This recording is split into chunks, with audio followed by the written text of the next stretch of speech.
But now let's go to Matt Goodwin in London, professor and academic. Matt, great to have you back with us as always. Matt, you've had these riots in Leeds, which have been just horrific. The footage that we've seen, police cars being torched, things overturned. Tell us what's going on. There seems to be a lot of confusion. No one seems to be quite clear who is behind these riots, why they took place, etc., etc. Maybe you can fill us in on that. Your friend and our friend Nigel Farage got in a little bit of trouble for drawing conclusions as to who was behind it. Fill us in on the picture, please, Matt, and lighten outsiders as only you can.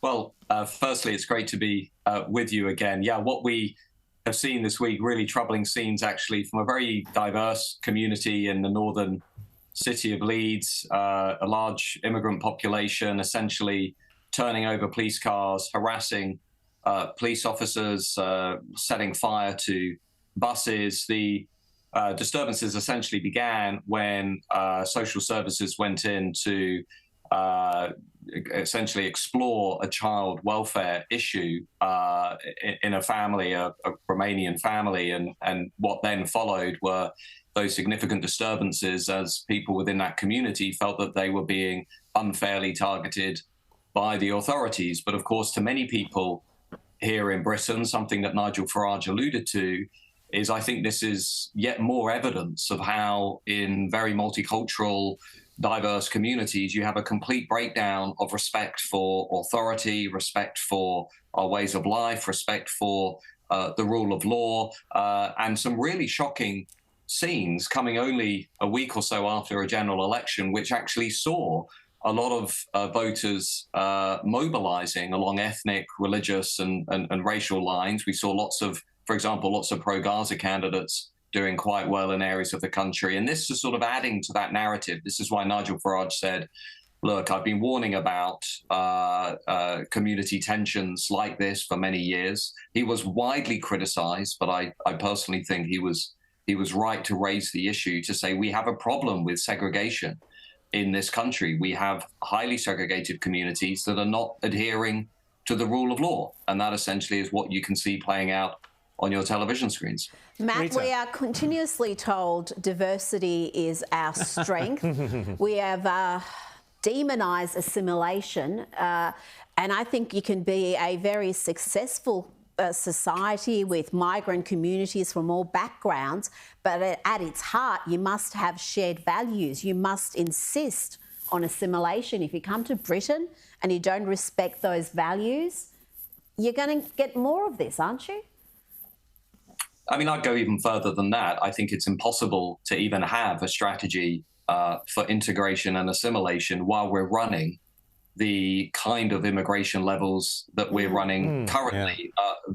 Viewers may not have noticed, but this week we also had some shocking figures relating to Britain's population. We're currently going through the biggest increase in our population since 1948, when the squaddies returned home from World War II and we had a baby boom in the late 1940s. Now, of course, that was involving lots of British people having babies. The reason our population is expanding today at the fastest rate for 75 years is primarily because of mass immigration. We have a net migration level now at over 600,000 people, meaning 600,000 more people are coming into the country every year than are leaving. And most of those people are coming from outside of Europe. They're coming from Nigeria, India, Pakistan, more culturally, religiously diverse countries.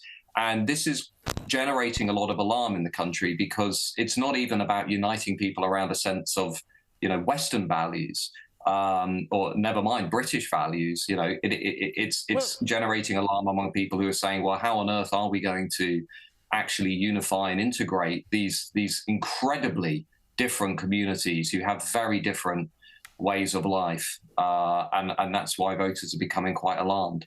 Well, so we've seen here a community apparently taking up, rioting against the British authorities. But if you create the situation where everybody is doing their own thing and bringing their own tensions and passions from overseas without ever being taught, here's what it means to be British, and these are the things that we do here, and these are our common values, and you subscribe to it, how long then do you start to get before these communities start going to war with one another if they've brought those tensions from overseas? Well, I think we already can see that in parts of London where we have youth gangs organized along ethnic and racial lines who are competing over the drugs trade. And if you were to go to Sweden, for example, not too far from here, it's a 2-hour flight to Stockholm. Well, the Swedes, let me tell you, they've quickly given up on mass immigration. They used to be famously liberal, famously tolerant. Now everyone in Sweden is saying that experiment has been a complete disaster because they've seen a very similar eruption in gang violence, in criminality, and in open abuse and harassment of people in the emergency services and authorities.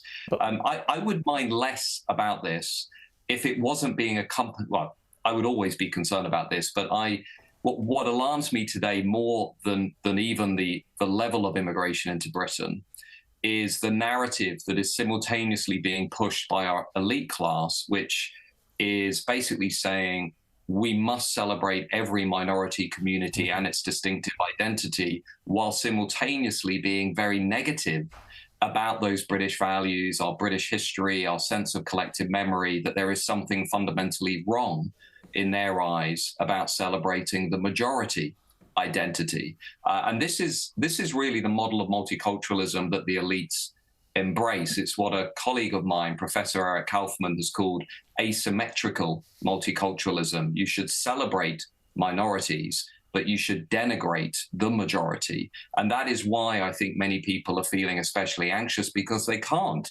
talk about those unifying British values, because they're told over and over again that there is something wrong with being British. There is something wrong about our identity and our history. And I think lots of voters have had enough of that, which is why people like Nigel Farage are doing so well at our general elections. Well, and Matt, just about that, I remember during the Blair government, one of your ministers talked about how, they wanted to import people from overseas to rub Britain's face in multiculturalism. Where does this kind of almost religious attachment to this sort of program come from? Because it seems like around the world, they say, oh, the far right's winning. It's because people are concerned about immigration. Well, why don't these parties just give the people what they want and do something about immigration? I think it's a really interesting question. If you look across Europe, if you look at the latest polling in America with Trump, we can see very clearly also why Nigel Farage did well here at the election 2 weeks ago.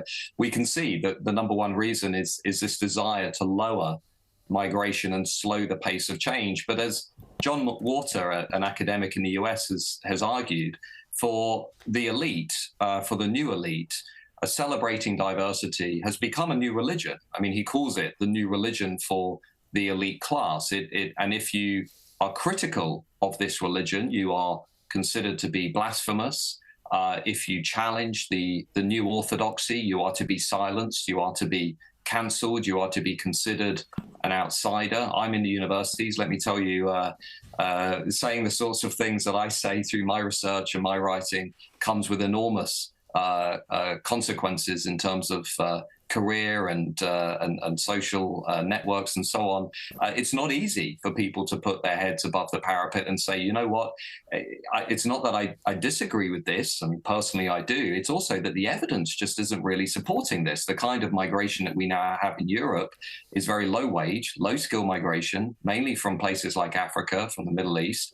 It is not boosting our economies, and it's undermining social cohesion. We know the evidence is there to show this. People like Robert Putnam at Harvard, a very famous academic, has shown that in highly diverse societies, you get lower levels of trust and you get lower levels of support for welfare, because people don't want to contribute into the collective pot because they don't really know who they're living next to. They don't have those shared values. They don't have that shared sense of identity.